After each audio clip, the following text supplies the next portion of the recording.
Peace, greetings. Get that I bugger cares, but greetings. Little brief message. Give honor to source, creator, higher power. However you see fit for all of you globally, wherever you are. Just a brief message that I want to deliver to y'all. Let me see if I can get a little bit of light. So, man, it's amazing how a lot of clarity that I've been getting or just received. I could recall much love and gratitude to, I believe, the sister. Her channel is called Sea Goat Secrets. And I just saw it under a recommended video. And that's just things that she mentioned in the video that like literally was like a light bulb moment. And I just wanted to make a brief video because it just really gave me a lot of insight and clarity, and more so to just remind us all. I recall her mentioning in the video, it's like, do not allow your past traumas to haunt you. They were meant to bury you only so you can grow. Wow.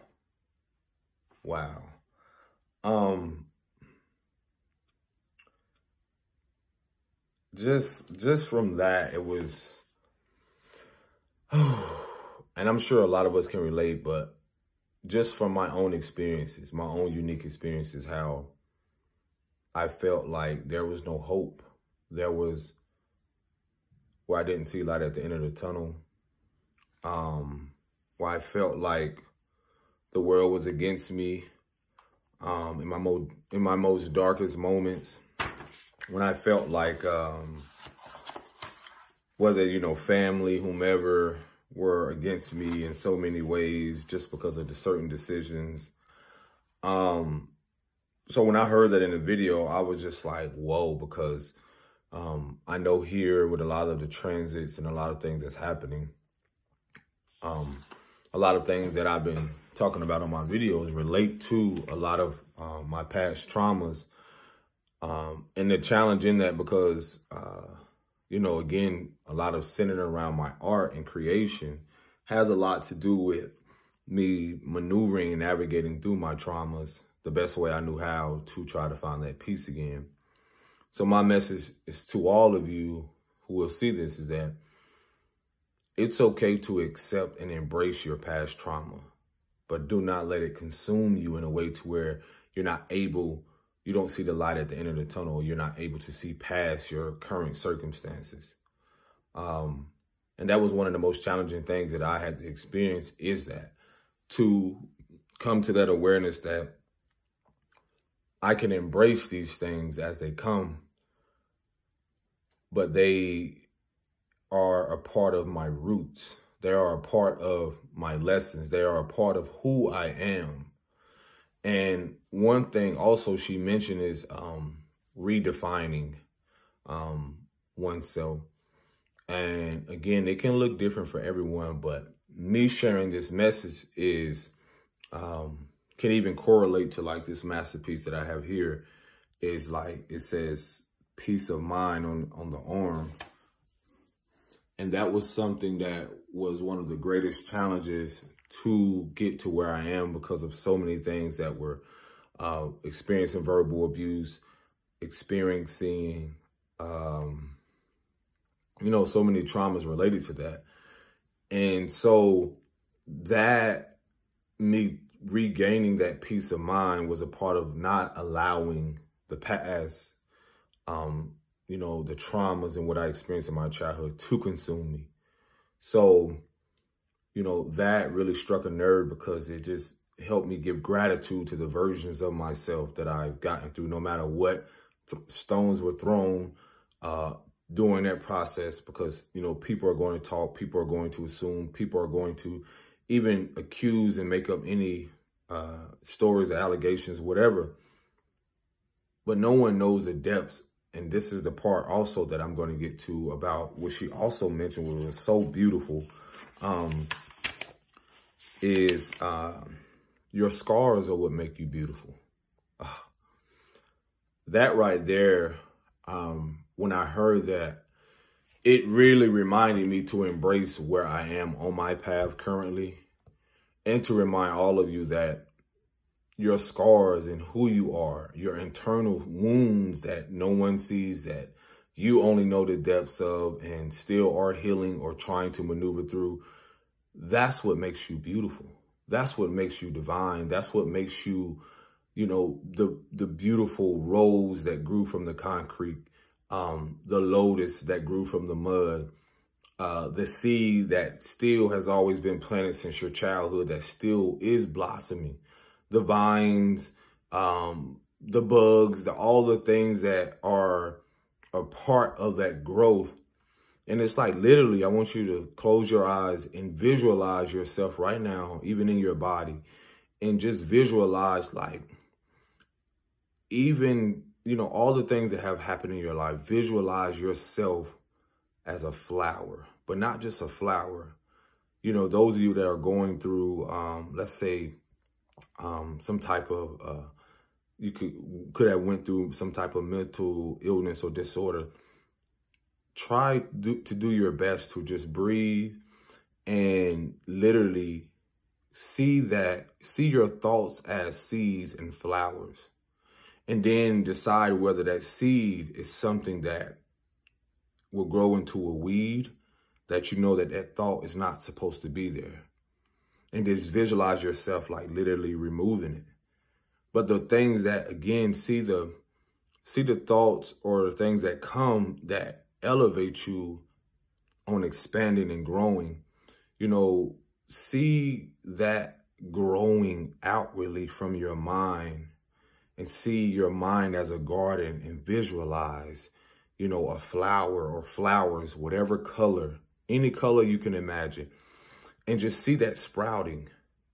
And even in your heart, if you're having something that you have held on for so long, visualize that pain and see flowers blooming from that space.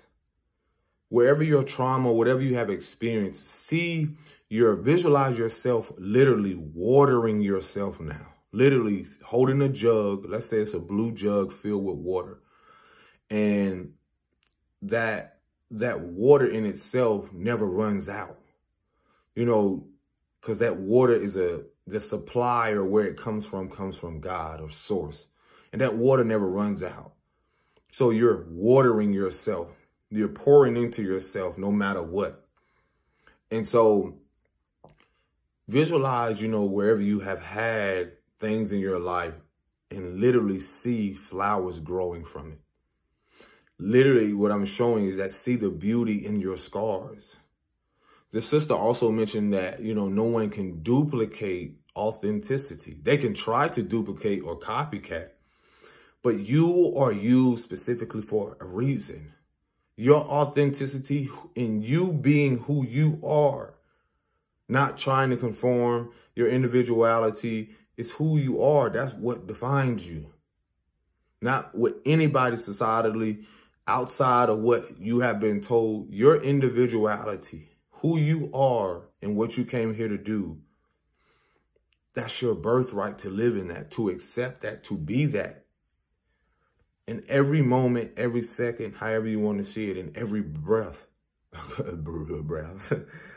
And I just had to write down those notes and just deliver that message, because it really did a lot for me. It really helped me really be present and see my life. Really, I am that seed. She also mentioned that I am that seed that grows. Remember that. From wherever you are in your life, you are that seed that has grown and will continue to grow.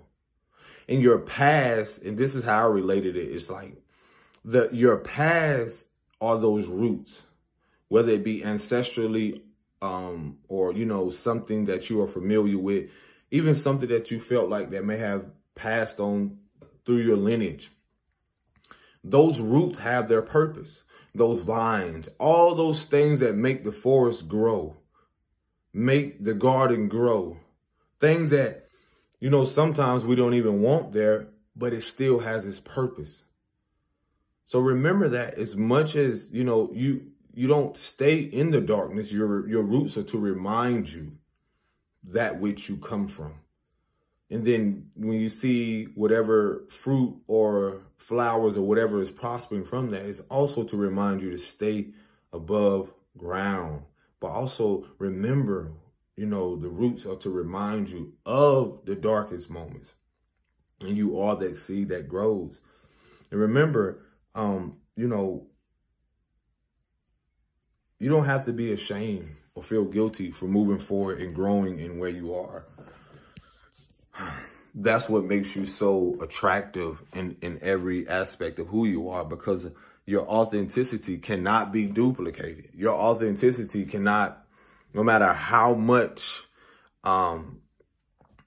it is criticized or whatever, no one, that's what makes it so attractive and appealing to the eye or who you are, is because no one could be you better than you. So just remember that your scars are what makes you beautiful. And no one can knows the depths of what you went through. Embrace who you are. Embrace those scars and move forward and know that that's okay. Make peace with it and celebrate it and give gratitude to those relationships, to those experiences, to those versions of yourself that you may not have, we may not have felt proud or, you know, but at the same moment we can give gratitude. So no matter what has happened or what people will come with, you will already have that peace of mind, and that peace within. Peace and blessing. Shalom.